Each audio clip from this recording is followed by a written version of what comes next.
My name is Mint, my pronouns are he, they, and welcome back to another video. If it's not welcome back and you're just stumbling upon my channel, welcome to my descent into madness. This is how I document it, and today, we're sewing my wedding suit. Now, as you're watching this video, and also as I am filming this part of the video, it has been months since I got married. I got married in April.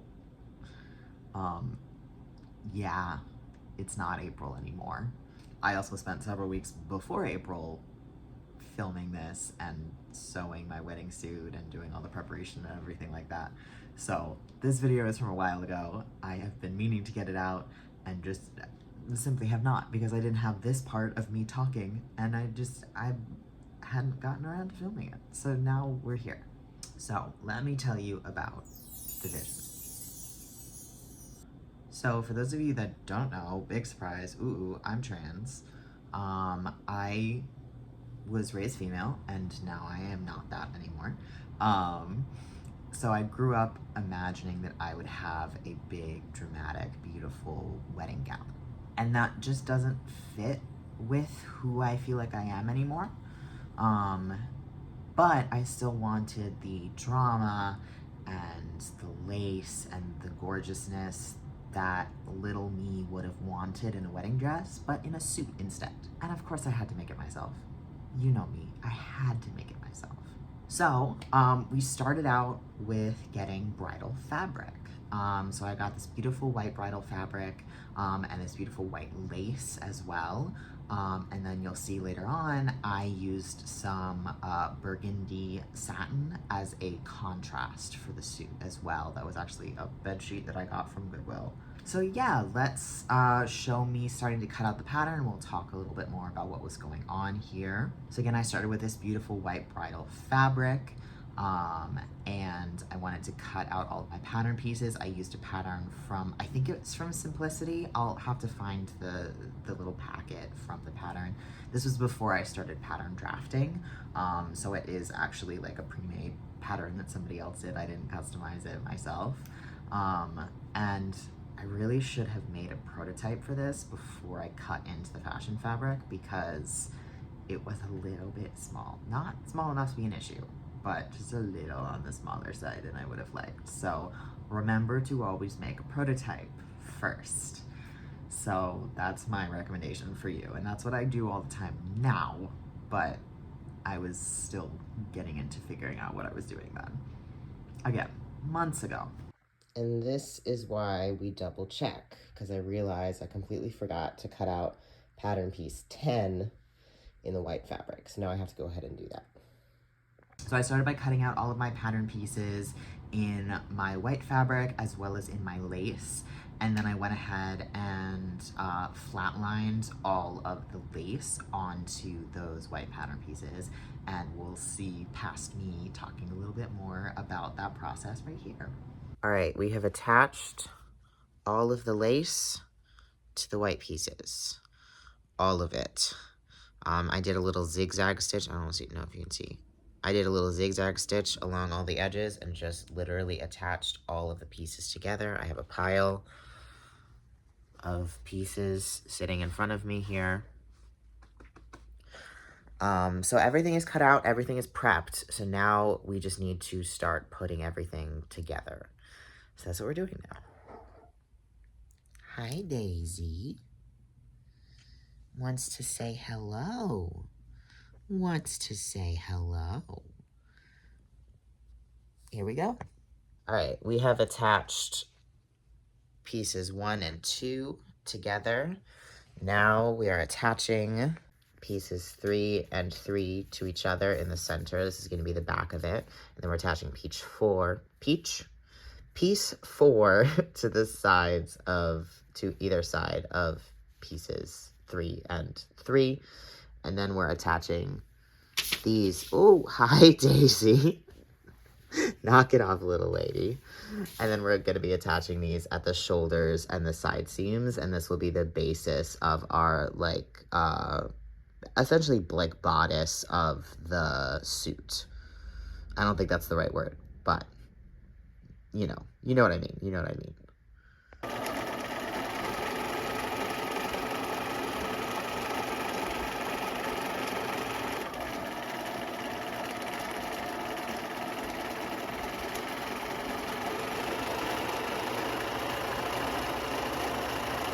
So after I did a little more sewing, getting the bodice together, putting everything where it needs to be, again, I don't know if bodice is quite the right word, the top of the jacket, the main shell of the jacket, I did a little fit check, tried it on, it fit pretty well. Again, it was a little bit on the tight side, but just like by so little, that it really didn't end up mattering, and it still is perfectly fine.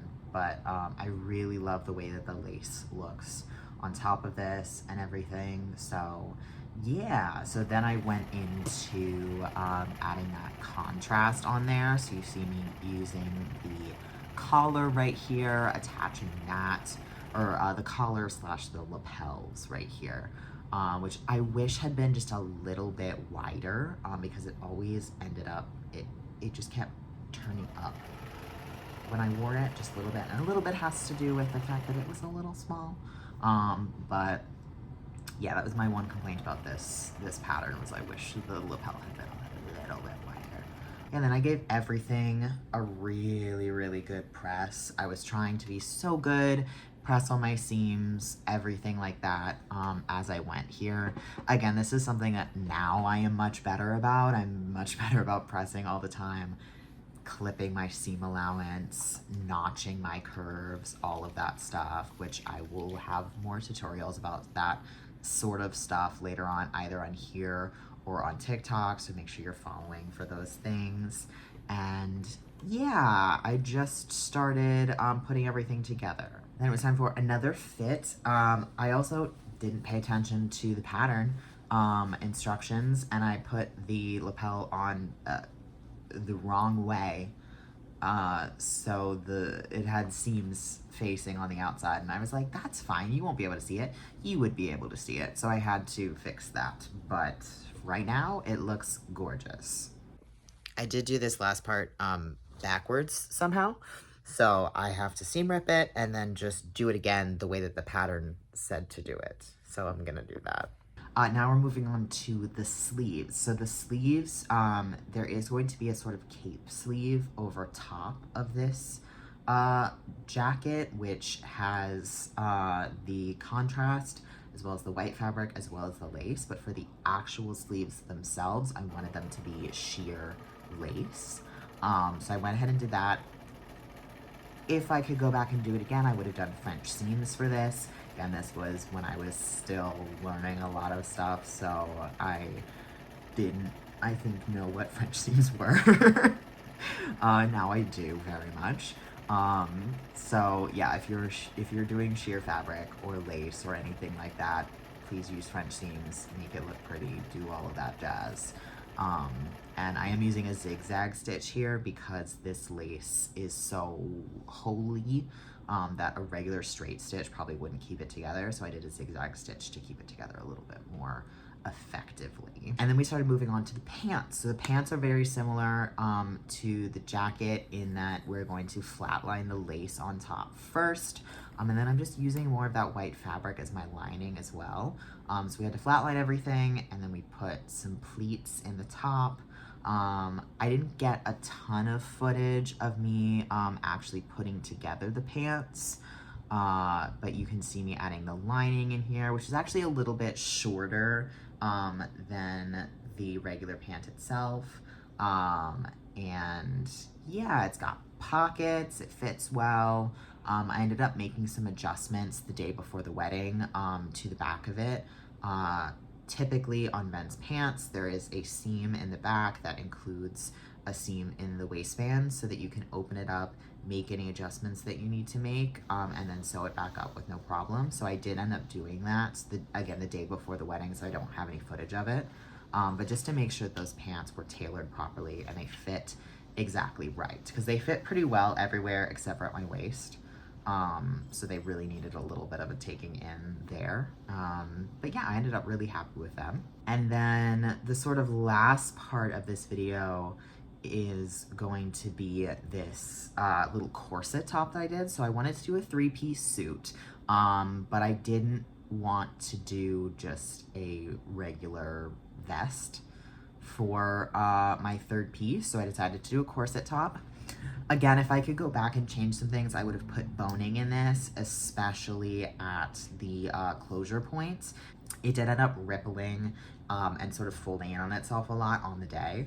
But again, I finished this the day before the wedding. So if I had added anything else, I probably wouldn't have gotten it done. Yeah, the only other thing I did that I didn't film at all was I took just a regular button-up shirt that I got from Goodwill. I brought the side seams in so it fit me well, and I pulled off the sleeves and hemmed those sleeves inwards so that it would sit on the inside of that corset that I made, so that I could have bare arms, so that you wouldn't have anything underneath those lace sleeves that I did for the jacket. And then yeah, I was giving everything a really good press. Again, there's a lot of details I didn't film, like adding gold buttons, as well as adding a sort of gold colored ribbon as the closure for my corset. And yeah, we have some pictures here of me getting ready. My mom helped me put the corset on. I had a burgundy tie to match the burgundy contrast of my jacket. And then yeah, here are some pictures from the day, from my wedding. I'm so happy. Like I said, there's so many things that I would change about the construction of this garment going back. Just little things.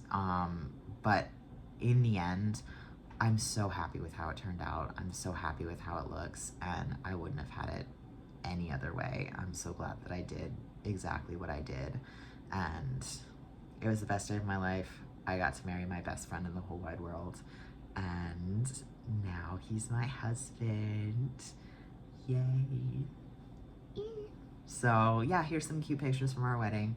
And yeah, thank you so much for watching. I'll see you guys next time. Expect more sewing videos coming up in the future, and make sure you subscribe to see more. And yeah, that's it. Thank you so much. I'll see you guys next time. Bye.